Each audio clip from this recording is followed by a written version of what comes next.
शरणं गच्छामि धम्मं शरणं गच्छामि संघं शरणं गच्छामि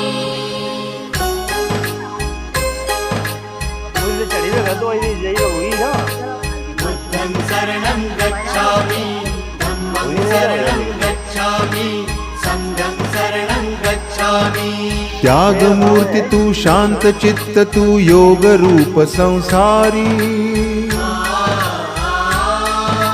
दया प्रेम अन मानवतेचे प्रतीक तुझी ईश्वरी सिद्ध मूर्ती सिद्धार्थ गौतम सकलांचा स्वामी